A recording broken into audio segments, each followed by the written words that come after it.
Note from Kirk. Seth's audio for this session has been lost, but if you listen carefully, you can hear that our microphones picked up his audio from our headphones. It is very low. We apologize. And if Seth is your favorite player, fear not, for he will return next session 5 by 5.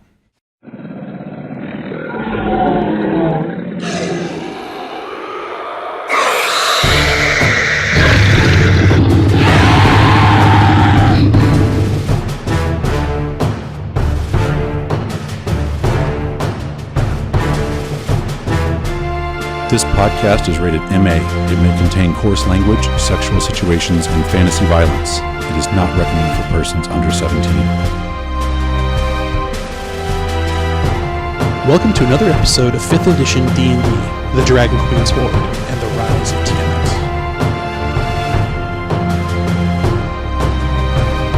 Episode 0, The Mother, Part 2. I am Andrew Felling, the Dungeon Master. I am Kirk, and I'm playing Caradin, the Wood Elf Monk. I am Mary, and I am playing Zelania, the Wood Elf Sorcerer. And I am Seth, playing the Dragonborn Paladin. Cespedes. So you guys were you guys had picking up a bulletin on just a way to make some quick cache of investigating some missing children. At this point in time, you've spoken to all of the parents and one of the child's step-parent, and you got the description of two men. One kind of older with a gnarly scar, another one kind of younger with a red spider on a shirt. Yep. And you believe they are going to go. They should show up for fight night at the bar in Undertown that is run by the orc Grubnup. And his son apparently also knew the kids and has been has locked himself away since the kids disappeared. The Minor Shaft. The Minor Shaft. Yes. Okay. I knew it was. What's the name of the town we're in? I don't think I wrote that down. I don't know that I did either. Ship the Coral Ruby. Yeah, the ship was the Coral Ruby. You had the Sea Hag, which was the first bar. Minor Shaft. I don't think I named this town. Okay. I didn't know if I missed it. It's Bottenberg. We'll call it that. Yeah, Bottenberg. What? Everybody here had confused expressions. No, actually. No. Didn't you and Matt riff on it? Was it Trolls? You and Matt and the Pathfinder game were talking about? What was that? It was some animated thing. You guys were like, oh yeah. Yeah, no. He was going nuts over it, and I hadn't seen it yet. And my niece is obsessed with it, because she likes the glitter troll. Ah.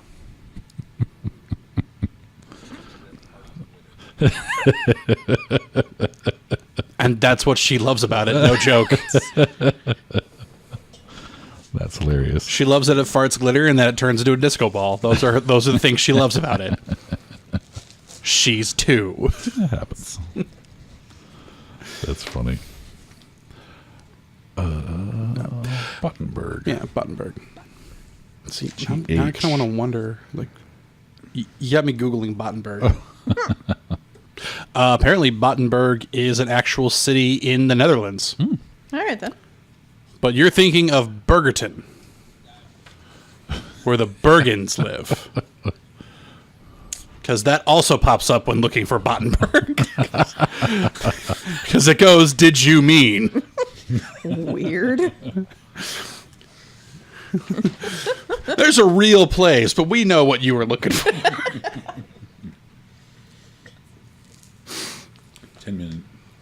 10 million kids have Googled it already. That's what happened.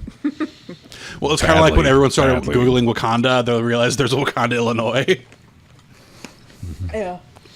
It was funny. Yeah. You know, the fights are supposed to take place, I think we said, like 2 hours after sunset. And yeah. So you had a few hours left to... you have like 3 hours to kill. Is there anything you wanted to do between now and staking out the... And the fights start like 3 hours from now. So people are showing up and already getting drunk, probably. Did you want to make a grand entrance during the fights? How do you want to do this? I was thinking about going there before to see Yeah. if he showed up, to talk to somebody before the fights actually started. Yeah. So sit down, stake out a spot, and keep an eye out on the comings and goings before the fight starts. Right. Well, Okay. I'm gonna go buy a drink and actually drink it, but you know. Okay, so remember, when you go there, you have to check in your weapons. Right. Right. That's- You do currently have room and board at the Temple of Bahamut, so if you wanted to leave your weapons there, as opposed to a door check guy, that is also an option. I don't mind going and leaving my like bow and arrows and shit. But I'll carry the longsword and then check it. Okay. That was more for Seth. Yeah, I know. Cespedes. Yes. Because. Right, so is Cespedes going to check everything in over at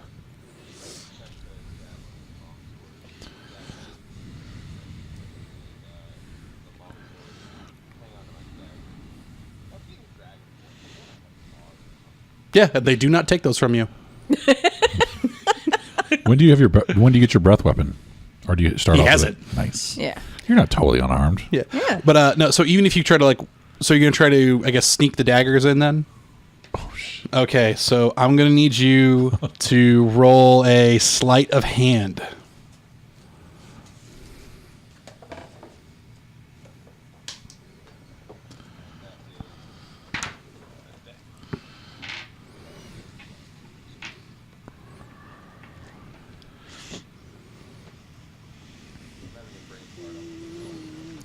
So I've got to. So you roll a d20 and then you add 2 to it.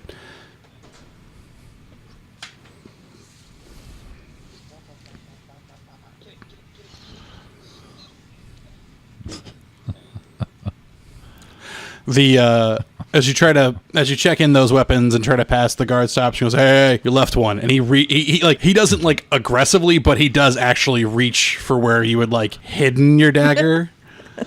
You were like up. It's very much one of those like you try to like put it in your bracer, but like the hilt didn't fit in there, so you just have this big thing hanging out, and you're just like. So unless you stop him, he just draws it and puts it with your other stuff, and Yeah. okay. I check my spear Yeah, I just checked the longsword. and the darts. Yes. Yeah, so stabs, clubs, quarters, shields. It's like they, he puts them each in like little. They've got cubbies. Yeah, it's kind of like a cubby almost, but it's like for smaller weapons, it's like you have the small cubby, and then for the large weapons, they just like lean them up against. It's just, and it's one of those like mess with the troll-looking guy. He's got something in him that's not medium-sized. And this guy's actually a lot more pleasant now than he was when you guys first came by. He's had his coffee, I'm guessing. Well, last time it wasn't that he was unpleasant. He was just... Right. You're able to get in, and because you guys had come at this point, there are some people who have a good number of people have like come. They've sat down, they've placed orders, and you can hear the kitchen bustling around. And Grubnub, who you'd seen there at lunch, is not behind the bar. Oh well. It's a human woman just doing, and I mean she's a brick house, just solidly built. Okay. She has yoke-bearing shoulders.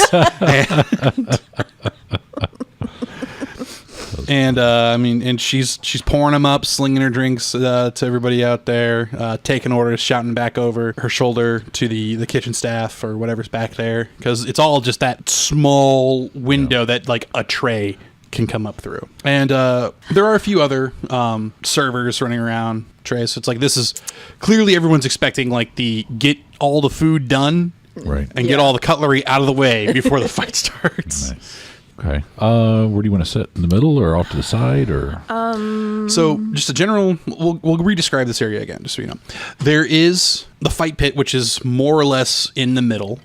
Kind of like off to the side of that, back up against the wall, near the fireplace, there is a slight raised platform. There is a bard up there, banging on a drum and singing. There is a fireplace. It is pretty decent size. Probably like 3 people shoulder to shoulder could stand across this. And in front of that is a large, heavy and bolted gate, and that is closed. So there's a fire going in there, but no one's going to fall in. Okay. Ideally. But there's like down here, there's probably space for 15, maybe 20 tables. Generally they're around, and then you have the actual like fight pit, which is a good 15 by 15 foot space. So people got room to move. And there is a waist high wooden fence around it. Okay. Then there is a second level that kind of looks out over everything else. And up there's another probably 30 tables, because they're all just spread out in a big ring so that everyone can look over the edge. And the bar itself is probably long enough to sit about 10 people. I mean, this is a pretty decently sized establishment. Mm-hmm. I don't know. You think like a table upstairs with a view on the front door? Something that'll look over a decent chunk of it, but where we can still see who's coming and going? Yeah. Okay. Most people are crowding up to get the ringside seat and table. So getting upstairs to get a view from up there, not that difficult. Okay. And actually, as you kind of get up there, it gets relatively quiet, where you could actually have a conversation at this level, and you just still hear the dins going down below you, and even the bard's drumming is still muffled through it all. Okay. By the time it took you to get from where you were down to here, are you ordering any food? I know you said you were ordering a drink. Definitely drink. He had pretty good wine, didn't he? Was that a thing that happened here? Because the gin was earlier. Yes. I feel like wine was here. Yes. Yeah, gin was somewhere else. He had wine. He has ales. Oh, that's right. Like he has an actual. He's a real. Oh, that's right. Okay. He's got like real food and things. Yeah, I'm order another wine. Okay. Of deliciousness. Okay. Yep. 3 copper will be your per wine, and a raw chicken, because they're not cooking it for you or anything like that. That's going to be probably, we'll call it 2, because they're not cooking it. They're just plucking it and sending it on up. Anyone else? Any other food? Drinks? I'm gonna drink the wine from last time and order some fruit and bread or whatever. Okay, so we'll call that a total of 5 copper for you. And sure enough, by the time you get down there, you situate yourself. You probably still have about 2 hours until the fight starts. So you've probably been down in here for maybe 30 minutes. If you want to go ahead and just roll me a perception check, because that would have been like during the getting a place, ordering, so it wouldn't be really intensive like an investigation. 24. 24. Oh, 25. No, 24. Sorry. This is really good wine. I got a 10. Okay. Just kind of like absorbing the atmosphere and not really.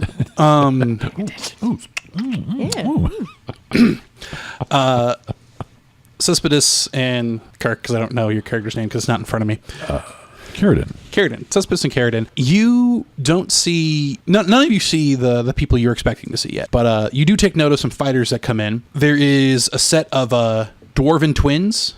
They show up, and they're like psyching each other up on the side of the stage. You don't know if they're tag teaming or if they're going to actually fight each other, but they're slapping each other's chests, kind of shoveling around each other. There is a young woman off to the side, very buxom, not wearing too much clothing. I mean, more than your friend here, but That's not hard. Yeah, not much more. And she's sitting there with a she has some chalk and a slate in her hand, and she's sitting there just being very flirtatious with people as they walk by.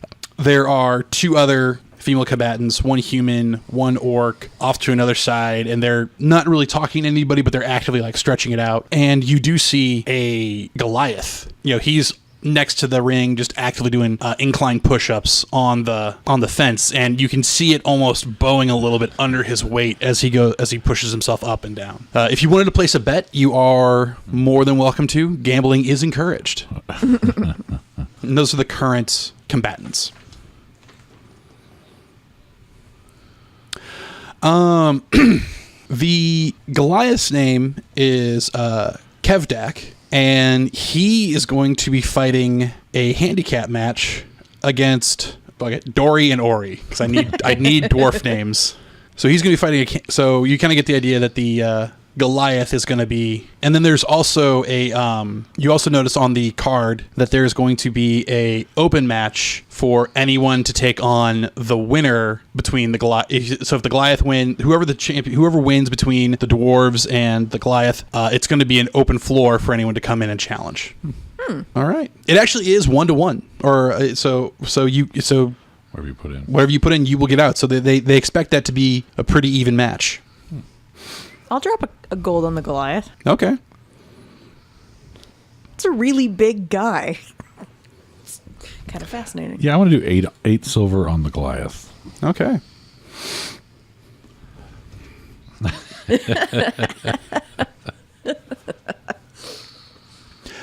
And they do take your money in advance, and they give you a receipt. Like this is for being a place called the Miner's Shaft, run by an orc. This is one of the most well-oiled machines with some of the best food and drink you've ever had. Like it just really hurts your brain. Though you don't know this because society. This is great. This seems perfectly fine. Everything is fascinating. Let's go. All right. This is why I'm not noticing anything, because everything is new. Okay. So we'll say we've got for the next hour, I'll give you the option of either perception or investigation, whichever is higher. Perception. Because this is with you actively scanning the crowd and the room. You become more familiar. You've already taken note of people. Perception or investigation, whichever one's higher for you. Yeah, definitely perception. Let's see, I'm going to steal this to roll on, because that didn't help, but I got a 21. I got a 12.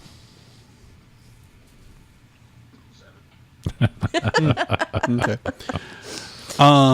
Cespedes doesn't see anything.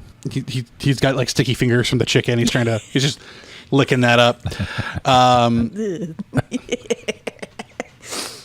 You believe you actually do see an older man with a scar going down the side of his neck, and you see him kind of posting up at the bar, but you don't see anyone with the with the spider shirt tunic. Yeah. You also see the guy, but you notice that like you remember a few more details that were given to where you don't believe that he's that guy's either. So okay. I don't know if you guys. So yeah. There's that. Whatever you want to do with. Okay. So you're like, guy with a scar, and I'm like, yeah, but I thought he had a. Yeah, I don't think that's the right guy. Yeah. You have finished your first drinks and probably your first round of meals. You gonna order anything more? I'll have another drink, another glass of wine. Okay. I'm not going too fast, but Yeah. No. Yeah, 1 an hour. Yeah, that's pretty slow actually. it's fine.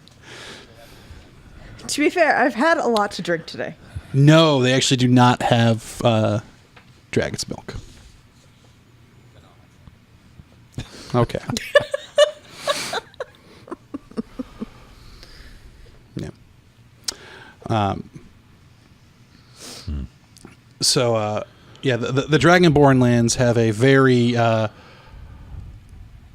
guarded tariff, if you will, on the export of dragon's milk, and if someone wants it, they've got to pay way out the nose for it. So generally, you don't see it outside the other lands. That's the reason I'm going to invent for that. But it never hurts to ask. So here we are. We're coming right up to the fights. One last perception or investigation, whichever you choose. 16. 9. Dang. What is okay. Carrick, you do 100%. You see the guy with the scar, and he is standing right next to a very unmistakable young man wearing the spider shirt. And they are seated a few tables back from ringside. Okay. So probably within 15 feet or so of it. And, so it would be on the fireplace side of the ring. So, and they are actually sitting there currently placing bets. Right, because as they call the last call for bets. Okay, I nudged him. Is that him? I'm not sure. by the fireplace.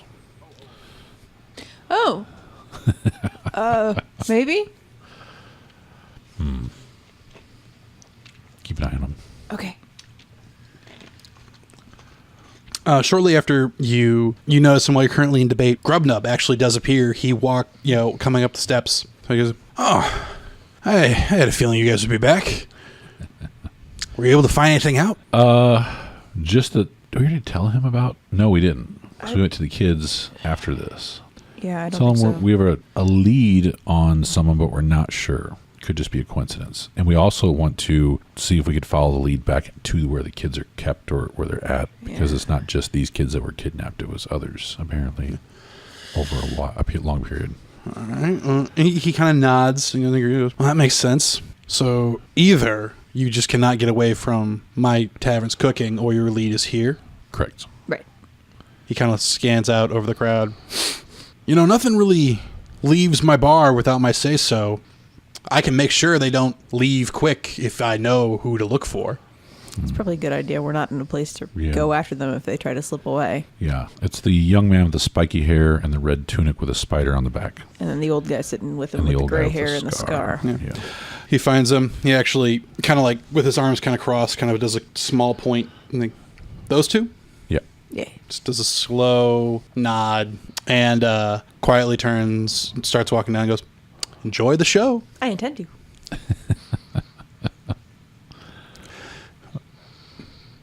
Yeah. Thought Keep about an eye that, on him to but- see what he does if he goes down straight for them and Right. punches one of them. Roll a Oh, shit. quick perception. Nope. 21. I can either roll terribly or well. Got a 14. You see him first, the 14 and what did you say, 12? 21. 21? Okay. Yeah. Yeah, both of you see him. He walks up to the twins, starts talking to them. Then he goes up to the bard, who then clears his throat, and then he walks away and leaves. The bard stands up, clears his throat. "Ladies and gentlemen, there has been one modification to the card tonight. Instead of the main event being both the dwarfs against our fair Goliath here, we decided it was too insulting to the brothers to have to team up. So they're gonna fight for the right to fight the champ. You all have 2 minutes. Place your bets. Place your bets. Quick, here we go. We're gonna get this rolling right away." All right.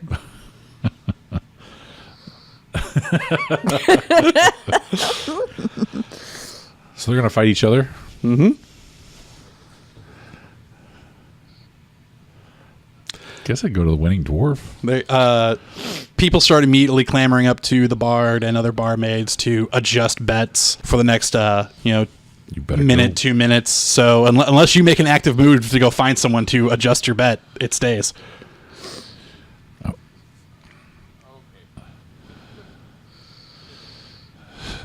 Okay. So with that, there is a loud bell ring as the Dwarven brothers take the fight, and immediately they run up and they grapple and start wrestling. The young man with the spiky hair actually does get up and kind of move a little bit closer towards the ring to get a better look, and he starts cheering. He's really getting into it. The older gentleman, he kind of enjoys watching the younger guy enjoy the fight. He's like, it's a good night for the guys. I mean, and Ori picks up Dory and hurls him out of the ring. Dory slams into a table, skids across the floor, and it almost immediately pops back up. Like, this guy's got to be made of rubber or fucking something. Grabs a table and flips to swing it and throw it at his brother. On the way, smacking the old gentleman. Right with it. Goes down. Table soars, misses the fight pit completely. And this is when his brother then vaults out of the ring. And on his way down, just clips the young man. This is a disaster. And the two of which start fighting. But I'm like elbows on the banister, absolutely enthralled. So the fight has now moved outside the ring, and everyone's giving plenty of space. The bard calls, "Hey! Nothing legal. All wins must happen inside the ring." So the two again start wrestling each other, starting to try to throw each other back inside the ring because that's where, the pin's got to happen. Right. Pin or knockout. And they end up falling on top of the older man and wrestling there. And the younger man, who has now regained his senses, actually runs up and tries to pull the fighting dwarves off his companion and just gets rocked in the face again. The older gentleman is able to crawl out from underneath. The young man, just getting more and more pissed off at it, throws a punch at one of the dwarves. And connects pretty solidly.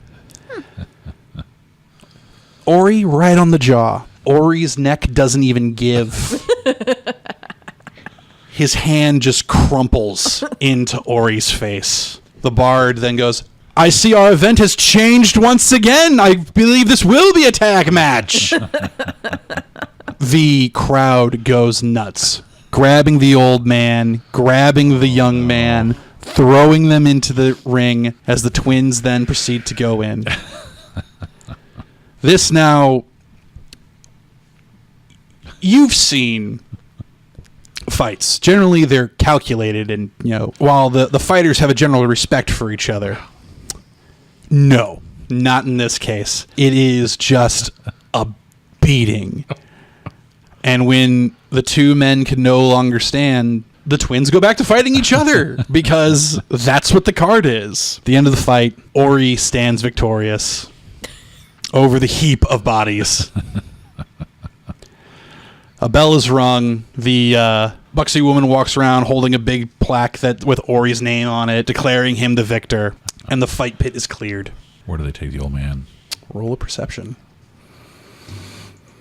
God damn it. 7. 8. Okay. Cespedes, you actually see this. The large bartender woman has got both of them by the scruffs and has dragged them back into the office area of the bar. Yeah, that's why you finally noticed something. And she has dragged them back into the office. The fight pit is given a quick rake, and the two female fighters square up. Is Grubnub visible at the moment? You didn't see him. Yeah, okay. I think we should probably make sure he's not killing somebody that we need to, beat information out of before they die. Okay. Start heading down. Yeah. Okay. You guys head down the stairs, and about the time you get to the office, the barmaid or the bartender is walking out of it, and he goes, "He's expecting you." Thank you. You go inside, and there is the two men manacled each to a chair, and Grubnub is leaning against his desk, just rolling his fingers. Oh, excellent. Well, he looks at the three of you and goes, "This is how it's going to work. This is the only way it's going to work. I'm going to step out for my dinner. And when I come back, whatever state they're in is the state they're in, and they'll stay here until the town guard shows up." Okay. we can work with that. Yep. Enjoy your dinner. And with that, he does. He walks right on out. So are these guys conscious? In the literal sense of the word. Okay. The old man is punch drunk. Okay. The young man is slumped over and breathing very heavily, but youth was on his side. Yeah. Yeah. Guess I'll lean down to the old man. What's your name? You hear like his jaw pop as he starts to speak. Frank. Frank? Just a sigh is the next word that comes out of his mouth. Frank, what is your friend's name?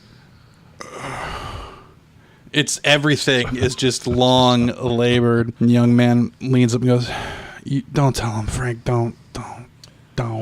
Frank. Pretty sure you want to not give advice like that right now because it, just be easier." Roll a persuasion. No.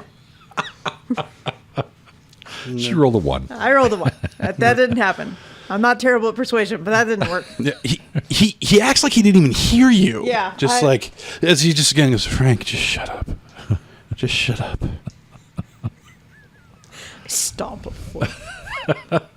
With your bare foot. Right, yes. Slap. Yeah.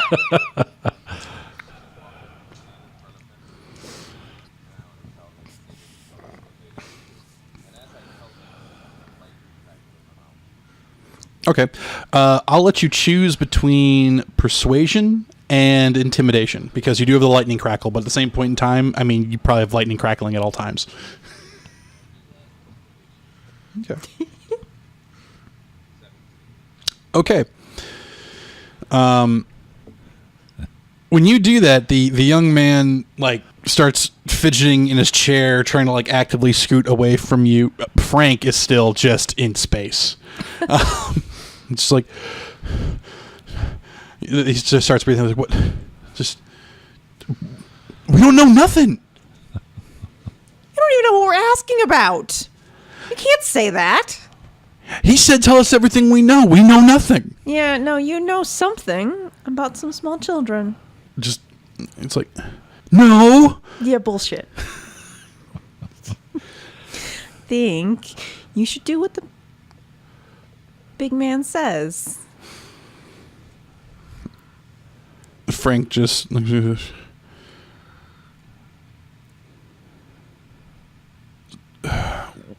wall. See, he's been thrown through a wall. That's all he knows. That's how our brains are all messed up because of. Can I slap him? You can. I can't stop you. I can't. He can't stop you. I don't think they will stop you. Don't like him. I slap him across the face. Yeah, and just you do just open hand, fingers spread, just bam. Makes a really wet sound too. You draw back, and there is just blood and sweat. You're not sure if it's all his. You know none of it's yours. It was kind of satisfying. He's trying to be sensible about this. You need to shut up and let him be. What sense?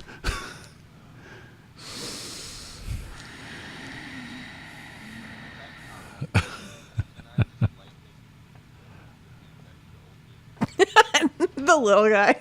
The young I guy. won't stop you. The young guy or the old guy?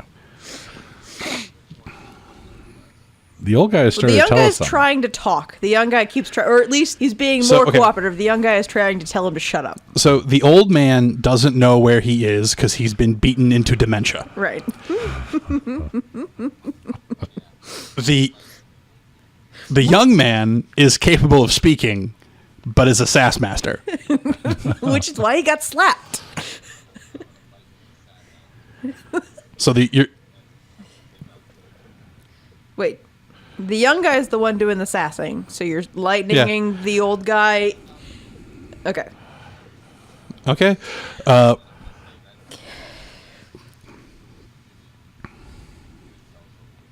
Okay. Roll your damage. I believe that's what 3d6 lightning. Okay, yeah, roll it.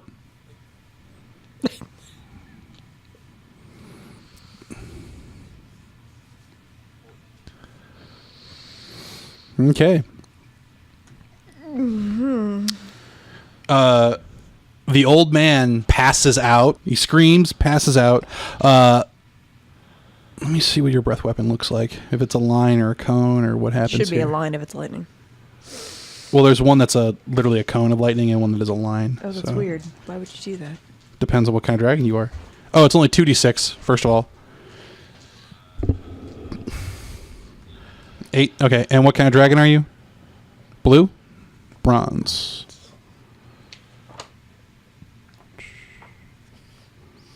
Bronze is... Yep, it's a... Yeah, it's a line. That's what it is. Okay. Yeah. So you kickstart this guy's heart, and he just starts twitching really rapidly and slumps over. You actually do end up scorching, the chair and the area around him, and a little bit behind. Nothing catches fire, but there is a very obvious black mark now running through this little office. I make sure he's at least still, breathing. All right, do a medicine check. I may or may not know what I'm looking for, but I got a 19. You kind of put one hand on his chest, the other one under his nose, as I block the mic. And it is incredibly labored and shallow, but it's there. That's fine. You haven't actually killed someone. That's all I needed to know. I am either rolling 17s or 6 or less. This is really weird. That's how all of my dice roll. I never get between the numbers of 5 and 16. I've literally. It's either 5 and below or 16 and up. 1, 3, 5, 6, and 3 17s. I lean over to the young kid. Frank's almost dead. You're killing Frank slowly. Roll. What is your name? Persuasion. And I'll let you finish once you fit the 20. 20. Okay. Finish your question. And what have you done with the children from the crossroads? My name's Percy. And they were forgotten kids. We took them to a shelter. Where are the kids? It's like we just took them to the shelter, and they paid us for them, and we just left. Mm-hmm. What shelter? Be specific here. This guy's still breathing, but we can, fix that. He's like, it's over. He gives you just general area. It's like it's still in Undertown. It's on the 5th level where you guys are. Okay. And he describes an area near a mining area that has been closed down for flooding. Okay. There's still residents over there, but no one is actively trafficking over there. Okay. It's people who are old and stubborn or can't afford to move. Or both. Right. Who paid you? We never saw them. We showed up with the kids. They, we put the kid on a bench. They dropped, they made a little box show up with, some coin. We walked out. Were they expecting you? I mean, not really. We just heard that, they were looking for lost kids. So we found some kids and brought them. How many kids have you brought to them? That was my next question. He's starting to look around, realizing that his mouth is running. So I'm going to want one more perception or persuasion or intimidation. I am going to slowly reach my hand back, look him straight in the eyes, and strike him in the balls. He is kind of sitting, so I'm going to need you to roll an attack because it's going to be at a weird angle where you don't... That would be a 13.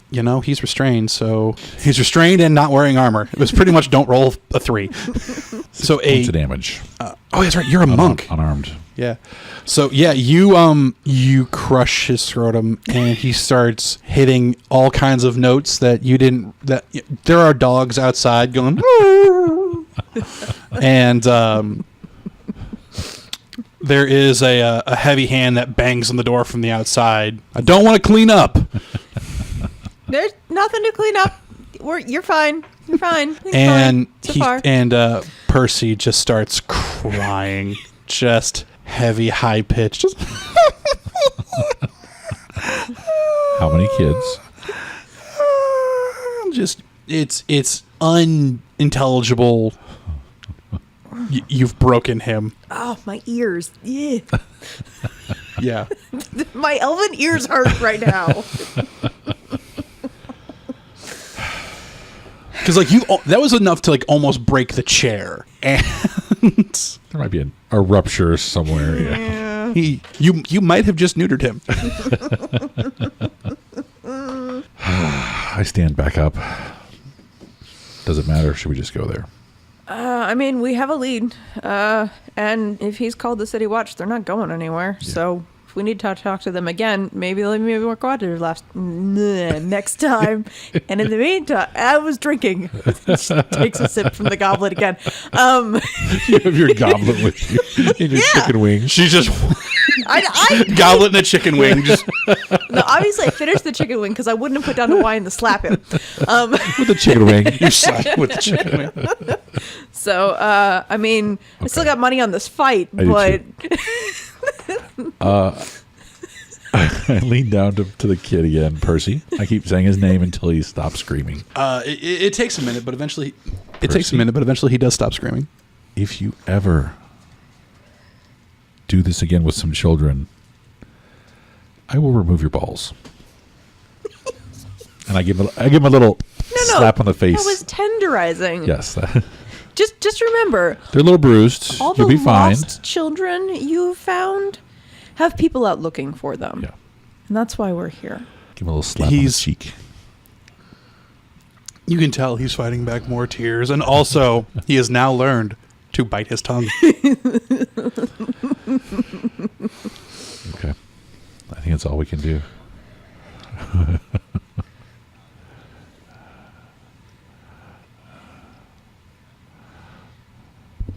Okay. All right. Guess we'll go out So the door. as you leave, Grubnub does. He's standing right there. Cespedes, as you walk out, he puts a hand on his shoulder and goes, "No more lightning in my establishment."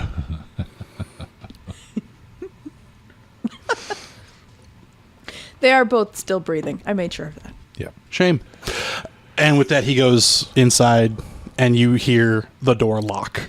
That's fair. I'm not a terrible person, and I don't feel like openly murdering somebody right now, even if he did snatch some kids. I have no problems with anything that happened up to that. I just want to make sure he wasn't dead. Yeah. Yep. Same here.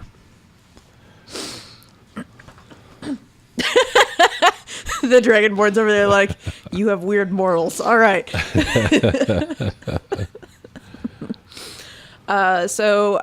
Do we stick around for the rest of the fight, or do we go follow this up? Yeah, I want to see if I win some money. Yeah, I'm with you on that. So I could double my money almost. All right. So this actually does come down to gambling, and there are gambling rules. Ooh. So what I need...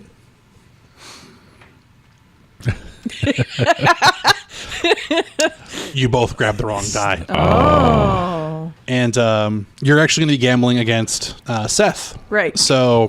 Because he put a wager on the other guy. Yeah. So I need you to roll, because now it has been moved. Okay.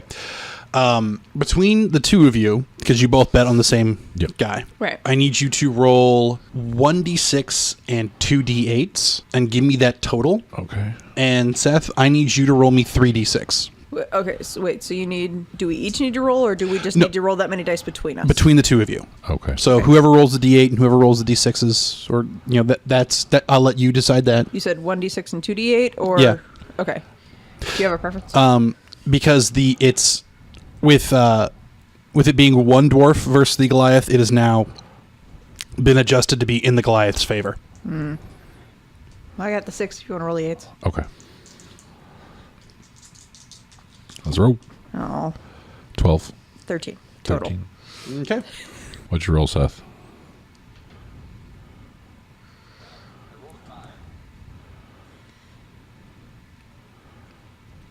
Oh, good. That cancels out my one. I don't feel so bad about it. So the match starts off real strong with the dwarf, again, just made of rubber and speed and hate. But he's so exhausted from his previous fight, because he did actually fight his brother. Right. In addition to being thrown through some tables, the Goliath just has, all he has to do is just pace him out in that first round. He's just pacing him out, wearing him down. And then finally, he gets the people's elbow. And the dwarf is unconscious. I'm like cheering on the side. I'm like super into this. This is amazing. Yeah. Is very agreeable. So, Cespedes, you have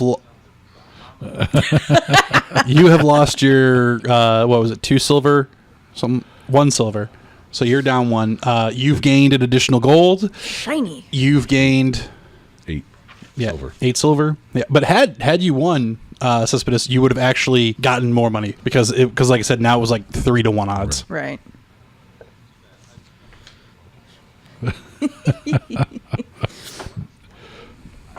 No matter what the game, you seem to do that, man. It's true. I don't know what the deal is. No matter what the game, what the dice, no matter what. Number. You know, actually, in second edition D&D, he'd be amazing then. That's true. Because you wanted to get the percentile or under. Oh, yeah. He'd probably also be good at Cthulhu for the same reason. Call of Cthulhu. He was pretty good at Cthulhu. There you go. Yeah. Cool. Collect my money and Yes. my longsword on the way out, I guess. Yep. Yes, spear. And they've got the winnings of each posted, and the orc woman did in fact beat out the human woman. Nice. Cool. Yeah, so Cool.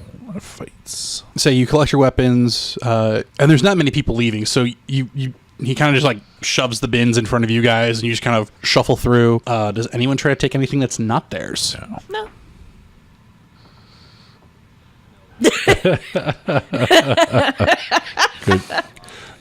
Good decision. I don't know about that. Are you lawful? But Yeah, you wouldn't do that. yeah, you wouldn't do that. I don't know if you would have snuck daggers in either, since it was against the rules. He just forgot where it was. Yeah, there you go. He was testing the doorman to make sure that he was, upholding the rules correctly. There you go. There you go. I'm not here to Enforce your alignment. enforce your alignment. It's Yeah. just spells or abilities will go along with it. If like if you start doing some like chaotic evil stuff and you have a lawful good god, all of a sudden your spells just don't work. Right. That's how I roll with that. She's chaotic, but she's not really, proficient with that many weapons. She's comfortable with what she's got. Sorcerer doesn't really need much. She's got a long sword already. We're fine. Yeah. So you are able to find the neighborhood and then the building based off the Yes. Oh, from the. I'm fine with doing that. Yeah, you guys you Back checked up all your top. weapons at the door, so you picked up your weapons on the way. No, at the temple. Oh, I guess. Do you want to go back to the temple? Oh, yeah. I forgot you stowed. Yeah. I left my bow there too. I wouldn't mind getting Oh, that. that's right. Okay. Yeah. Yeah. So you collect your weapons from various places. The temple is used to your coming and going at this point, so they're not. But with you now arming up, the acolyte that had helped you before, is like, did you find something? Are you leaving us? What? Kind of like inquiring.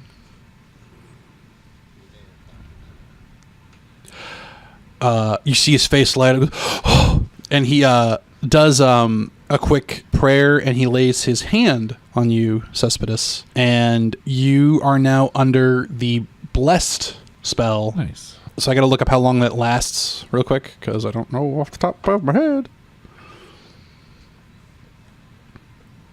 But I'm going to... You are #blessed.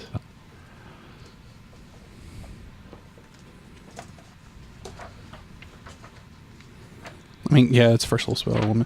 We'll say for the next 15 minutes, you are under bless, which means, let's see, you and up to 3 creatures. He only gives it to you, though. Maybe whenever you make an attack roll or saving throw before the spell ends, you can roll a d4 and add that number to the attack or saving throw.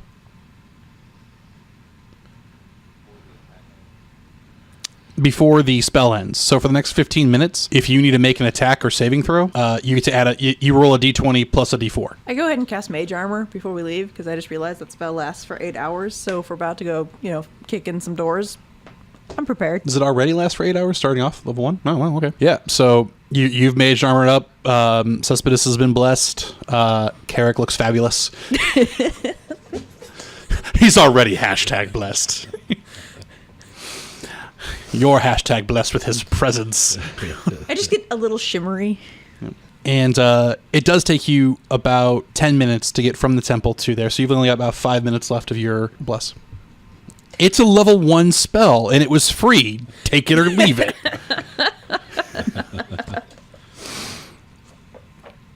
So you do have the...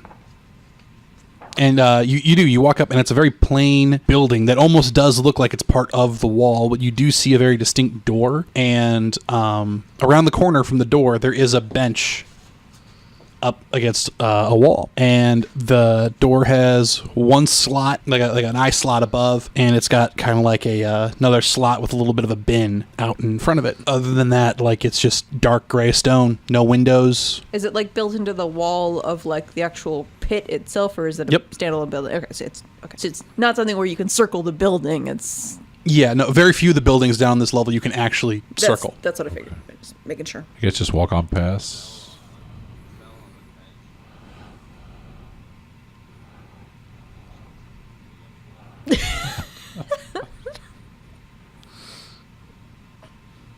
I mean, okay, but I don't know. All the other children that they're taking have looked a lot younger than I do. Yeah, let's just walk on past. Yeah. Casually looking around, but not like intensely Okay. rubbernecking. So perception then, because it's what do you see? 19. 26. Match 20. What you don't see, all of you, for what you don't see is what's the most disturbing. There's really no traffic over here. So we're standing out like sore thumbs. Walking Well, through. like you kind of are standing out like sore thumbs, but at the same point in time, like the buildings are kind of close together, so that you can, you don't have to be in direct line of sight. Okay. But it's also very dark over here. Whatever's living here, whoever lives over here, they just, and a lot of the buildings over here are kind of like that, where they got the no windows or anything. So the normal lights you would get from living. So you get the sense that this whole area is very empty. So no witnesses. Do we want to just kick in the door? I was thinking that. I like this plan. Be my guests. Okay. You actually roll an attack action for that.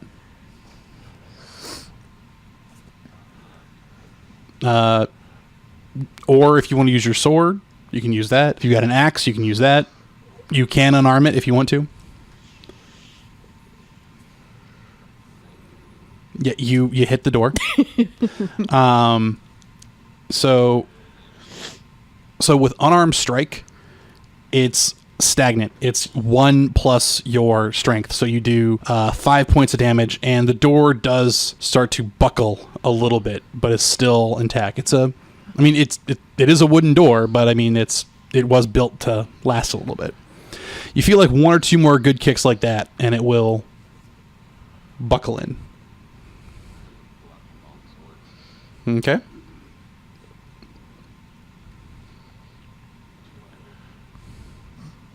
In theory, that's enough to you hit a hit. door. Yeah, you hit.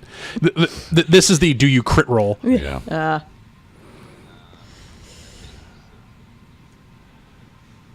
Were you two-handing the longsword? Because if you do that, then you can roll a d10, and then you just accidentally roll the wrong weapon. Yeah, there you go.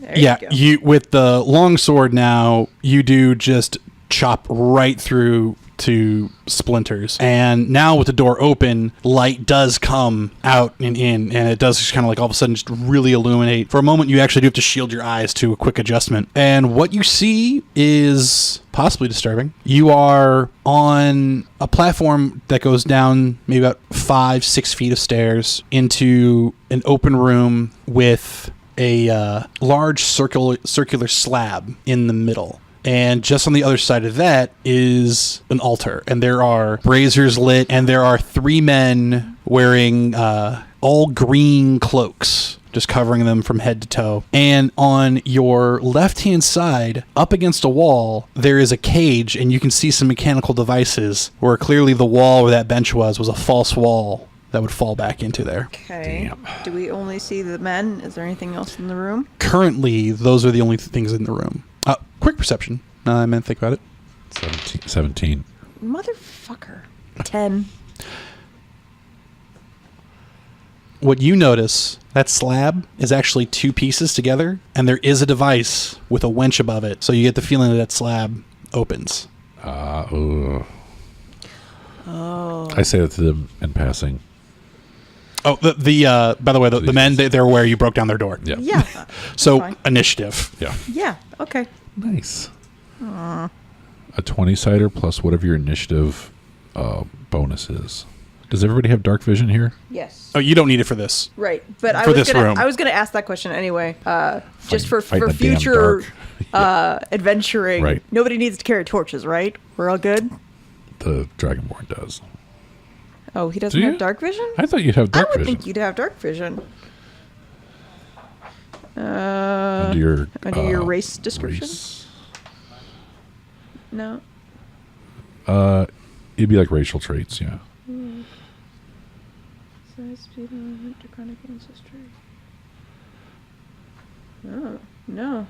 He doesn't. Huh.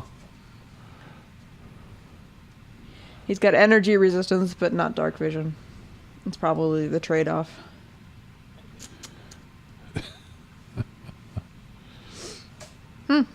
Disappointing. I say that means you're responsible for carrying your own torches. I have torches. I can give you my torches when you burn through yours. Okay. All right. So, okay, let me roll. There, Anashatav. Okay. Okay. What'd you get? 23. Jesus.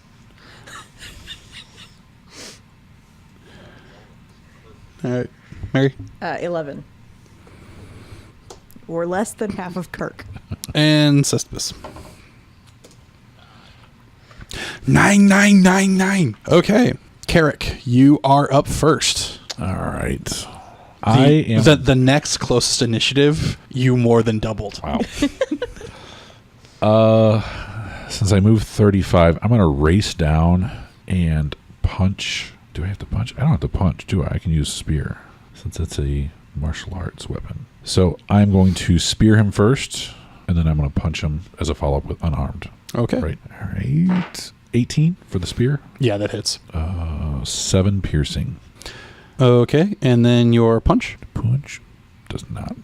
11. Okay, yeah, the punch. So you race down the stairs and you bury your spear into him. This guy, while he had been aware of the noise, apparently was not prepared for anything. And the reason that you miss just barely is because the thrust of your spear knocks him back. Nice. And he is doubled over, labored breathing. Okay. Mary, you are up. How close are the two guys still standing? They're within 20 feet, probably about 10 feet apart from each other. I mean, this is a very... Okay. I was asking how close they were to each other. That's fine. Yeah.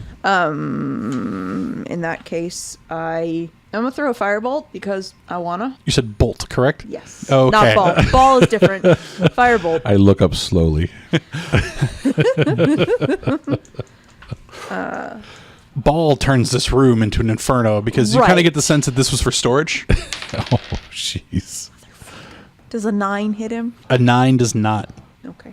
I rolled a 4, so I didn't expect that to work. All right. These guys are up. The man that you impaled, he's going to regain his balance, drawing a very twisted blade from his belt and very dramatically runs and tries to stab you. Okay.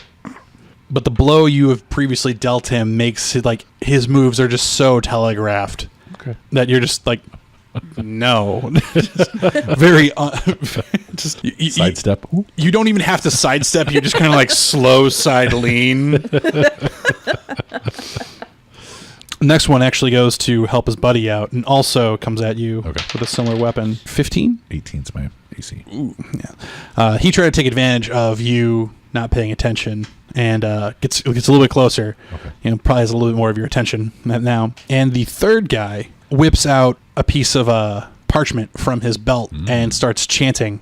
I also learned that I need to make some money before I can cast the only other spell I took. 14? No. Okay. Mage armor. This sickly green orb flies up from the page, spins around, and hurls itself at you, just splashing against the door frame to the side. That would have been bad. And that is their turn. That would have chafed your nipples. Yeah. Cespedes, your turn.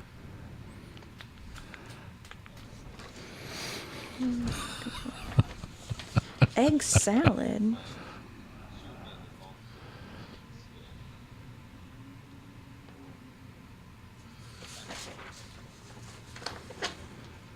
Okay.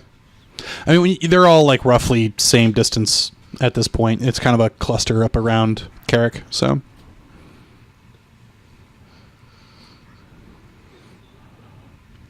That hits.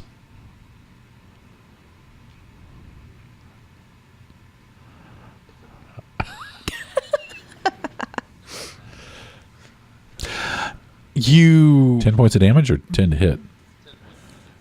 in a golf swing, you split this guy right up the middle, sending a blade of blood up to the ceiling when he falls, crumpled into a mess. Nice. You have ruined his cloak.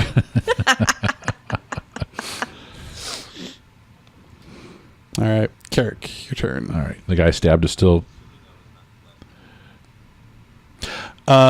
Yes, you are still blessed. You've got like a minute or so of that left. No, it was 5 minutes for you guys to get here. You did a quick percent. Yeah, you still got like 4 minutes of that. You add it to attack roll, not damage. Yeah, and you had already hit him, so. 13. That would be a 19. That hits. I take the spear and get him again for 8 points of damage, piercing. Poke, poke. And you do just kind of like back it up just a little bit, and you just finish shoving it all the way through the existing wound. It pierces out the back. A quick flick, cleans the blade of the blood, and you draw it right back to you. Nice. Is the other guy too far away to... He is not, and yes, you may. Then I pull it out, and I do that sidekick him in the head if I can. Same amount, 19 to hit. Sorry. Yes, you hit. That is a D4. 8 points of damage maximum. And you kick his jaw, breaking it. Ouchie. He staggers back, clutching his face. So the other two guys are dead, and this guy's still... Yeah, the other two guys are very, very dead, and this guy is now at Tuesday, Okay. and it was Wednesday when this fight started for him. Okay. Should we save him and take him to the authorities? Yes. Or at least ask him what they did with the... Oh, you're right. Can I kill him? No. But at least he could be dealt with Yeah. Fine. Is he the one who threw the ball? He is the one who threw the ball. properly. Acid ball. Yeah, he is a gross ball thrower. In that case, I'm still... Are the other two, are they dead, like, near each other? Like, within 5 feet of each other? Probably within 10 feet of each other. Like, yeah. they came at me, so... You had one one was in front of you, one was behind you. Okay, fine. So- Well, in that case, like, I can't hit them both if they're more than 5 feet away, but that's fine. I'm gonna look at him while he's reeling and be like, "No, this is how you throw an orb of acid," and toss one at the dead guy, and it doesn't require an attack roll. He'd have to make a dexterity save, and he can't, so it hits him, and I'm just making a point. And you make your point. It's his turn, and thing about crazy cultists is they're crazy. Oh, no. He's going to take a swipe at the guy who broke his jaw. Well, fine. Okay. Because apparently that's a thing. Hold on. I'll take my licks. You take 13 points of damage. Wow, that drops me. Ooh. As he, in this adrenaline rage-filled just attack, buries his short sword up to the hilt in you. Yep, it drops me. Okay, so what'll happen, and because you're not dead yet, Right. we will start that on your turn when we get there. Okay. And you just dropped a 0, right? You never go below that. You Correct. Right now he's You're at 0. Because anytime you get healing, you start from 0 no matter what. So it's... Okay. Yep. You don't have to keep track of the negatives. So it is now... it's the cultist turn. I look very shocked. Cespedes, it is now your turn. Your friend Carrick has just been impaled. Is this video back up? Oh, the video's been screwed for a while, so...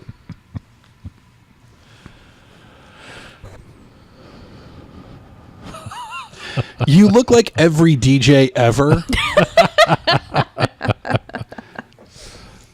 right, you need to hurry up and kill him, or else I will. I won't. I'm not. No, I'm not a healer. Do I look like a healer? Oh, okay. Well, then you heal him. I'll kill him.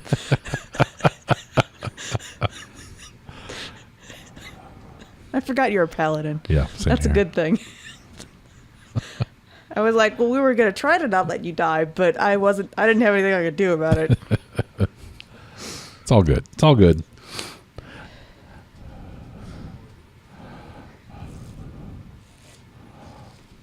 Oh, that's right. You get lay on hands, don't you?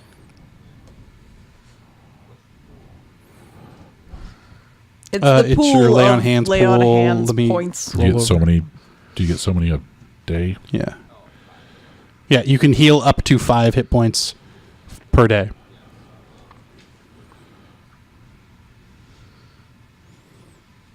You can do one. You can do any number between 1 and 5. How many do you want to spend? Okay. All right. So Cespedes reaches down, touching the wound, and like it's kind of interesting because the sword, as your body heals, what's still in you is forced up and out as the wound closes, and as the tip finally leaves, you are brought back into the realm of the conscious, and also just feeling the wind just knocked out of you, and then that first breath right back. Ow. Whose turn is it? It is your turn. Ow. I'm just going to lay there, looking surprised. Okay. I say that's the first time you've... Yeah. Yeah. You were like, this is new. I don't like it. This is not fun. I quit. Roll up a new character. Your turn now. I shoot him in the face with an arrow. And I'm going to manipulate, the tides of chaos to give myself advantage on this roll. If it works, he'll trip over something and into my arrow. Nice. Okay. Oh, crit. Nice. So what you do on a crit, Is I roll twice the dice. Twice the and dice. Add single modifier. single mark. Nice. Yep. That's what happened to you, and he maxed it. It happens. I'm first level. He takes 11 points. 13 points of damage. Your arrow just silently just flies through. There's no even splatter, but as it exits the back of his skull, the eye is still hooked onto it as it buries itself into the wall. Nice. You now have 3 dead cultists and a storage room. Yay. And no kids. So he pointed out some mechanisms around this thing. Can we go examine that? Yes. One thing you see set into... You were able to find this chain that looks like it connects down into the slab on the ground that does have this clear, defined line running through it. And it looks like something goes into this kind of recess that would then operate the mechanical workings that would then open this pit. Okay. And you do see above, there looks to... On the... hanging brazier right there appears to be some kind of hook that connects to that as well. Okay. Did the cultists have anything on them? Yes, they did. There are, let's see, between 3 of them, you find 3 twisted short swords. You find 2 scrolls of inflict wounds. And on one of them, the one that actually cast his spell, you find this crank. Okay. Well, I can't do anything with the scrolls, so... Inflict wounds is probably a divine spell. That it is. So I can't do anything with them either. I don't think the paladin, would you use him as a lawful good creature? Oh, it would just it's just a short sword. It's just a short sword. It's just... With a twist. It just looks twisted. Yeah. You might be able to use the scrolls, but I don't know if you're... So here's the thing God about would inflict like it. wounds. Its school is necromancy. Yeah. So if you have the ability to do to cast necromancy spells, you can cast inflict wounds from a scroll. Do we want to sell them? Take them back Yeah, and sell them? sure. Okay. Why not? And they didn't have any symbols on them or anything like that, did they? The guys. You do find these clearly handmade little dolls, Okay. and you kind of get the sense that they're of like some kind of female figure. Okay. I'm going to take one. I'm going to take this crank and try to figure out if I can make it work. Okay. Little figurine. Yeah, a little figurine of a woman. It's made of like hay and leather scraps and... If I can't sell it to an art museum, I don't want it. Maybe someday. I mean, seriously, go look at the St. Louis Art I know. Museum. You will find a lot of hay and leather scraps. Yep. I don't have the time to wait around for that. Actually, I probably do. Yeah, no, I it's a don't. sick- I don't have the time. To wait around. You do find the crank's pretty obvious. The square peg clearly goes inside the square hole, and then it's real easy to operate. And as you do, the floor draws back, and at a point, it stops drawing back, and the brazier from above with the hook starts to lower down into it. And as you continue to go, you can see it does go down about 40 feet into a wider cavern, and you can see from the light of the braziers, it kind of goes down into there, that there is standing water. It's very dirty, so you're not entirely sure how deep it is. Okay. So it's 40 feet from where you guys are down to water. All right. Well, I start climbing down. Is there an elevator, or is it just a chain? It's the chain. I mean, Okay. you would climb down to it and then to a point, and then it would be like, the lit brazier, so you could then jump to Go the from water. there. I'm climb down. Okay. Roll me either an athletics or an acrobatics, just because there's the flourish at the end. That's fair. Athletics. No, I die. I rolled a 7. Actually, you're fine. Oh, okay. Nice. Yeah, no, it's not hard. It's just The dismount is a little shaky. yeah. You and the thing is, when you land, those watching you actually have like a quick oh shit moment, because you do kind of like sink down into the water for a second, but that's because you tripped and you stand up and it comes Like- roughly to shin height. Okay. Could be worse. I look around. I'll climb down too. Okay. That's how it works, man. Okay. 14. Roll me a perception. Damn it. 7 again. In this, you find yourself in a very large cave, and you do actually see some broken barrels and crates. So at one point in time, what you kind of get the idea of is you had probably some kind of quartermaster station above you, and this is where the actual goods We're stored. were stored. Okay. Okay. But the place has since become clearly flooded, and it kind of goes off. You get about 60 feet of light from the brazier, because it's pretty bright, and that's roughly what you get with a campfire, right? I think so. Yeah. It sounds about right. And then it continues off into the darkness, and with your dark vision, you actually do see some figures slumped up against a wall to kind of like a further down cave. Okay. I know, the Dragonborn's down here, right? You already made it down with your magnificent acrobatics that I'm slightly jealous of at the moment. Yeah, he didn't use the chain. He just He floated down. I pull out a piece of a copper piece, cast light on it, and toss it to him. to To The slumped figure. the slump figure or to the Dragonborn, so we can see. Okay. Cespedes, right? That's the right one. Cespedes. So you've got a magic coin that shines light, so you don't need a torch right now. And then I head towards the small figures, or the slumped up. I go that way. I go to the there. That's fine. I go to the there. Yes. But anyway, so as you approach the figures, they start to stir, and they are in fact children at first. Oh no. And as one of them turns, you see their face has caved in, and it starts to reach up, and you can see in its one glassy, oozy eye as it starts to reach up and grab at you and starts swiping. No, it's Mary. So I'm gonna need Nice. and there are and as you start to take this in, you realize there are 6 of these children, and I need another initiative. Yep. As small wails and groans. Apparently, I can beat small children on initiative.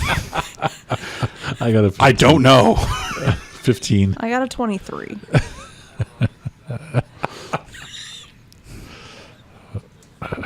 That's fine. You said you got a 23? Yeah. Okay. Natural 20. Okay, yeah, you probably go first. I'm also crying. What did you get? 15. You and her just switched. Oh, yeah. Fear is a hell of a motivator. Also sadness and a little bit of rage. That's Oh, okay. Yeah, that's some shit, but okay. Huh? I forgot about certain template stuff that applies, Oh. and so Yeah. no, yes, you do in fact go first. Okay. They just go slower than I thought. Oh, yeah, I guess we should have known from the necromancy spell scrolls. Yeah. I'm checking something. Oh, that light will last for 1 hour. And you've got 20 feet of bright light and 20 feet of dim light beyond that. Huh.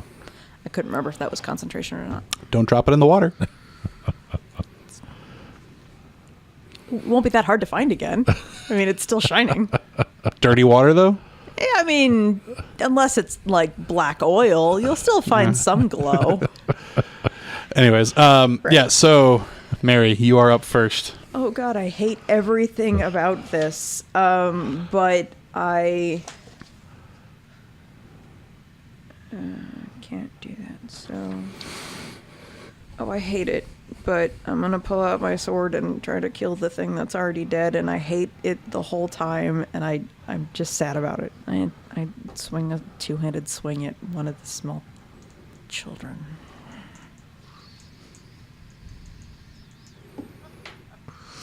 Clearly, my sadness means that I didn't hit it, unless 6 hits it. You line up the shot and almost just drop your arm, narrowly missing, as the child starts to paw and rise up to you. Being one of the only ones actually willing to try to stand up out of the water, most of them are actually crawling. Ugh. That's even worse. Just sloshing through the muck towards you. And they're all dead. Groaning. Yes. Okay. Okay. All right. So I'd hate to wade in and Right. whack the one good one. Right. He's alive! Oh shit! Oh shit! Wait, no, not anymore. Fuck. Oh, he drowned. Crap. All right. All Carrick, right. you're up next. All right. I'm fine with that, actually. I needed that first one to not work. 'Cause Yeah. I'm traumatized right now. I'm gonna go in with a spear. You don't want to touch him? Yeah, 21. Yeah, that hits. 10 points of damage. And it reminds you of stabbing beef. Just no resistance as it goes in, and it just begins to toddle up towards you on the spear. Then I'm gonna use my unarmed attack and whack it. It's like, no, stay away. 19 hit Yes. and 8 points of damage. Okay, so you did 10 and 8? Yeah. And you do squash a section of its face, and it's still just with outstretched arms to you, starts batting at the air in front of you as it continues to walk. I'm going to make you feel terrible. Mission accomplished. It's their turn. And with the two of you being the ones that got in the closest, we're just gonna do a quick 3 and 3. Okay. The one that was in front of you that had already been pawing at you, 18. Yes. Okay. And you take 2 points of damage Okay. as it begins to rake your arm, trying to, with whatever stub of fingers it has, trying to almost pull you down to its level. The other two, one in the water is just kind of like slapping near your feet, not finding anything, and the last one kind of trips over itself, falling face first into the water next to you. And they start to, the three around you, there's the one on your spear who just can't make it any further up, your spear actively holding it at bay, and the other two kind of come up and just they're pawing at your body, but not harming you. Septus. Cespedes.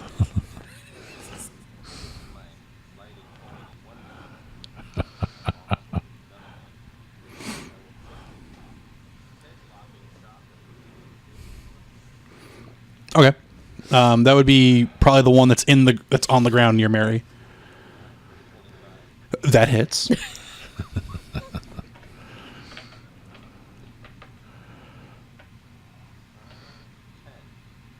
Okay. And had this thing actually been alive, the headlop that you had done to the back of it would have killed it. This barely seems to even slow its thrashing. Mary. I try to take a step back.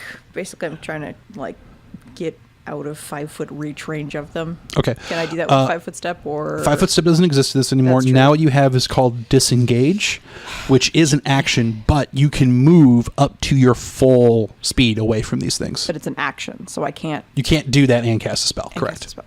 Unless you have a spell that is specifically says bonus action. No, that's bullshit. I'm mad about it. I step back anyway without disengaging because I want to.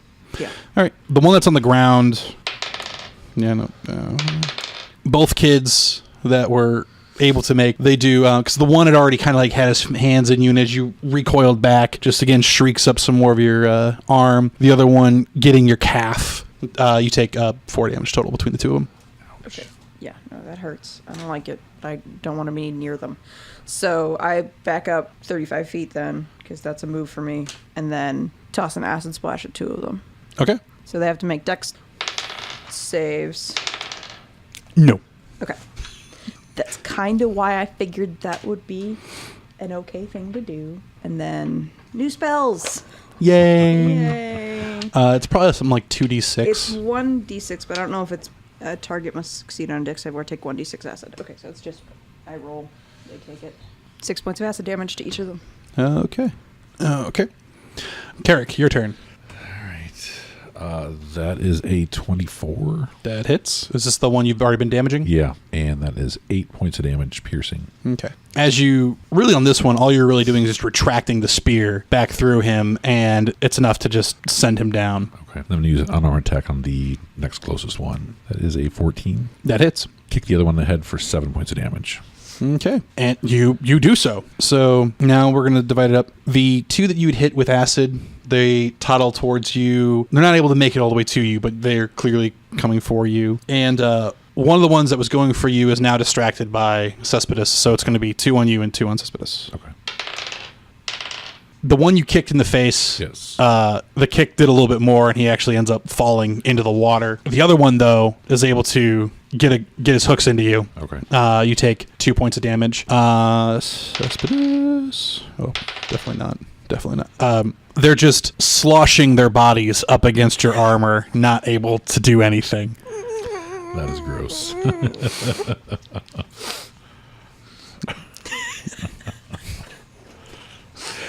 All right.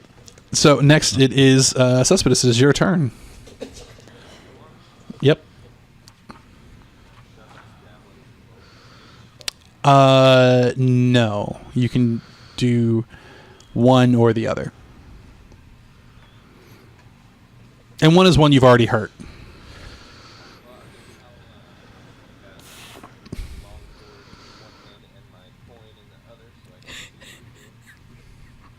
I'm going to drill a hole through that and put it on a necklace for you.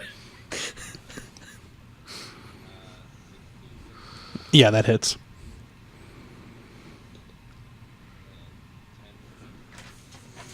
All right. He had been this thing had still been waiting in the water, and you're just slicing down at it and just chopping it up, and it's like when an eel is wreathing on the surface. That's about what this kid looks like, but he's still very much active. Mary, your turn.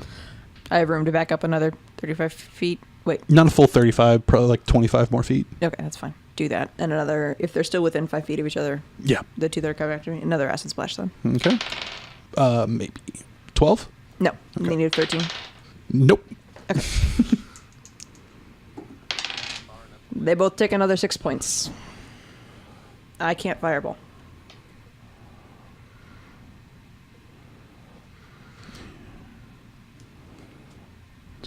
Here's. Okay. You successfully killed 2 children. Congratulations. Re-killed. Sobbing. Yeah. Well, I mean, he's Sobbing. killed 1. You've killed 1.5. Carrick, it's your turn. All right. That misses. That's an 11. That hits. Oh, it does. Wow. And that is 6 points of damage. Okay. And your spear ends another undead life. Okay. So that was only 2 on me, right? You had There's killed still- 1, okay. which had reduced it to 2. Okay. And then, so there's still 1 more on you. Okay, then I'm on an unarmed Yeah.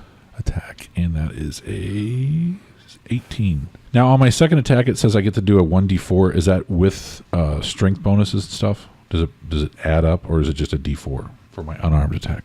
What do you mean? It says you roll a d4 and place your normal damage of your unarmed. Oh, so normal damage strike. with an unarmed strike is 1 plus your Okay. strength modifier. You do a Okay. d4 plus strength modifier. Okay. Or I think dex is also an option for you. 6 points of damage as a kick. Okay. Yep. You hit this one. He's still there, Okay. but only barely, as he kind of does that toddler sway, having been kicked in the face. All right, it is their turn. The one that has been chasing you continues to chase. The one that you kicked goes back. No, he doesn't. And the one that you've been chopping up on the floor, he tries to make another bite at your ankles. Aww. And succeeds. You take 2 points of damage. 2 points of toddler bite.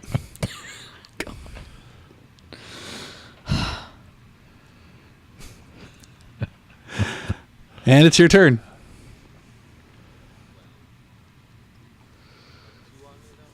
No, you just have one.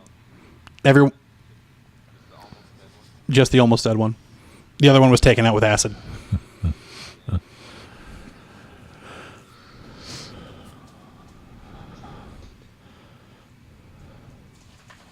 You hit.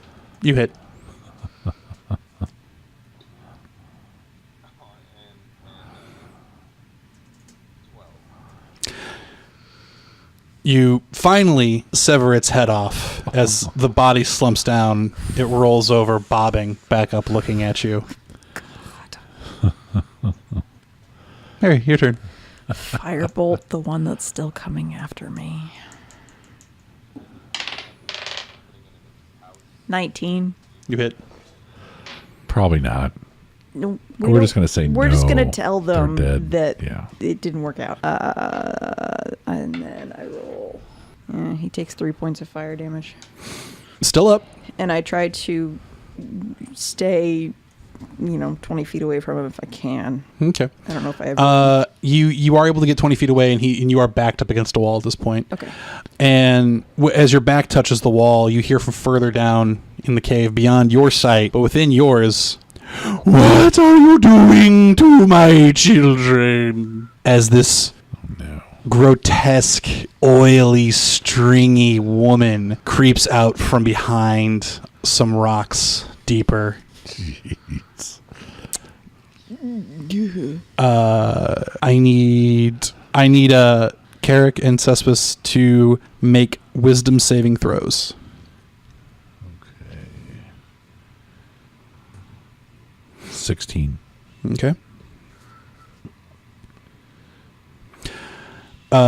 You're both able to stifle back the brain-gnawing fear you feel for a moment as this thing just stares daggers into the two of you, as she then begins to shriek and in a very messy and aggressive shamble come wrecking towards you. She doesn't quite close the distance, but she's probably within 10 feet of you, 15 of Cesspis. On your turn, yes, you may. No, that won't be your full turn. That's just when you can take it out. Okay. Now it is your turn. You have one child and I'm going to disengage. And move the as world's far back as ugliest I little can. mermaid. I'm moving back as far as I can, and I Okay. shout to them. I'm pretty badly hurt, so that's all I do. All right.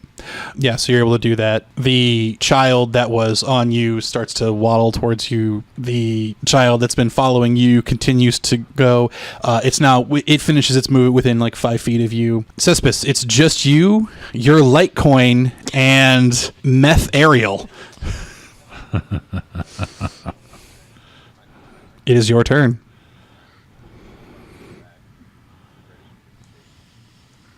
Dropping the coin?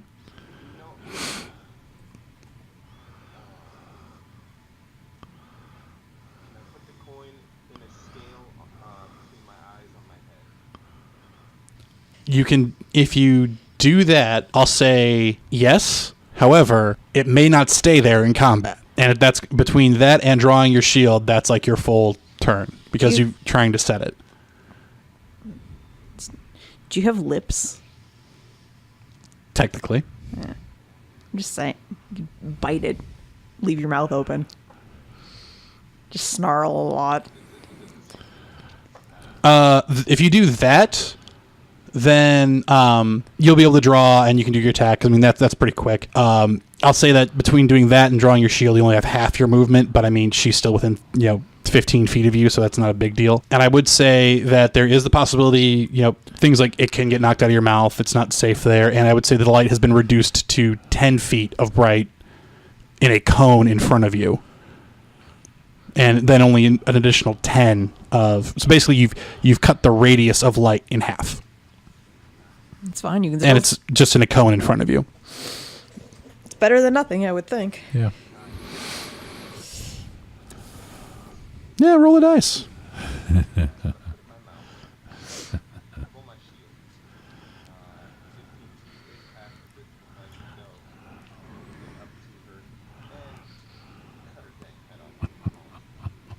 You may certainly try.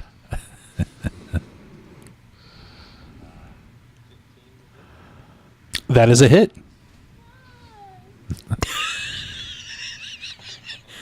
That's the noise he makes because there's a coin in his mouth.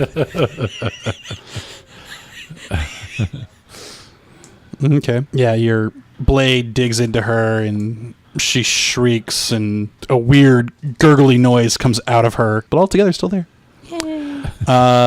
Mary, it is your turn. How many? There are 2 children left? 2 kids left. They are not within 5 feet of each other. Yeah, I didn't figure. The one that's closest to me, I'm going to throw another firebolt at. Okay. Hopefully roll more damage this time if I manage to hit it. We'll see. Does a 7 hit? No.